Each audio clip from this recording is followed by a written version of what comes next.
من موجبات مغفرت الرب، اللہ کی بخشش کے اسباب میں سے ایک سبب یہ ہے، تو اپنے باپ کے لیے اگر کسی کھلاتا ہے تو کیا اعتراض ہے آپ کو؟ اے بھائی کبھی کبھی یہ بھی ہوتا ہے کہ غلط میسج چلا جاتا ہے، کیل کاٹا درست کرنا پڑے گا، ورنہ اس کو ہم کو چھیڑنا ہی نہیں چاہیے تھا۔ کہیں گے صاحب یہ دیکھیے وزیر حسن صاحب دعوت کے خلاف پڑھ کے چلے گئے، ہر چیز ہر جگہ نہیں مانی، صلوات برما جی سنیے، ہاں روایات ہیں۔ دیکھیے اب اس پہ 2-4 منٹ بات ہو جائے۔ دیکھیے کھانا کھلانے کے لیے جیسی روایات ہیں نا، اتنا ثواب آپ کو ملے گا نہیں جلدی کہیں۔ ایک روایت کہتی ہے کہ قوت الجسم فی الطعام وقوت الروح فی الاطعام،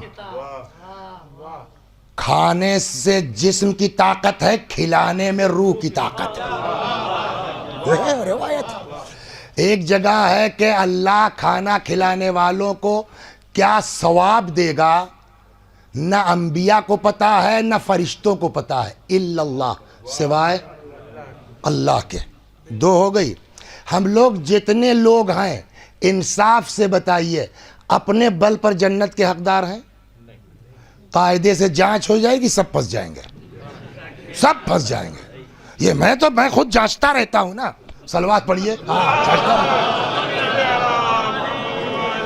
اب روایت سنیے، حدیث کہتے ہیں من موجبات مغفرت الرب اطعام الطعام، اللہ کی بخشش کے اسباب میں سے ایک سبب کسی کو کھانا کھلا دینا۔ صلوات در محمد اب غور کر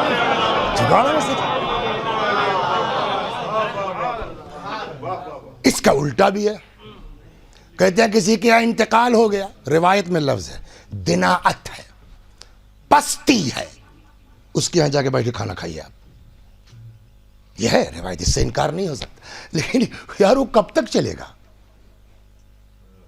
جس دن انتقال ہوا ہے اس دن اگر کوئی اس کے گھر بیٹھ کے کھاتا ہے، واقعی پستی کی بات، وہ تو خود ہی بیچارہ جو ہے، وہ ہم کو حکم ہے کہ آپ لے کے جائیے اس کے یہاں بیٹھ کے کھائیے، لیکن اب وہ انتقال ہو گیا، دفن ہو گئے، آج سیوم ہے، 50 آدمی اس کے باہر سے آئے ہیں، اب جب ثواب اتنا ہے، من موجبات مغفرت الرب، اللہ کی بخشش کے اسباب میں سے ایک سبب یہ ہے، تو اپنے باپ کے لیے اگر کسی کھلاتا ہے تو کیا اعتراض ہے آپ کو؟ وہ حدیث ہے مگر اس دن کی بات ہے۔ صلوات، صاحب مصیبت کے ہاں مت کھاؤ، صلوات، وہ خود کر رہا ہے تو تم سے کیا مطلب ہے؟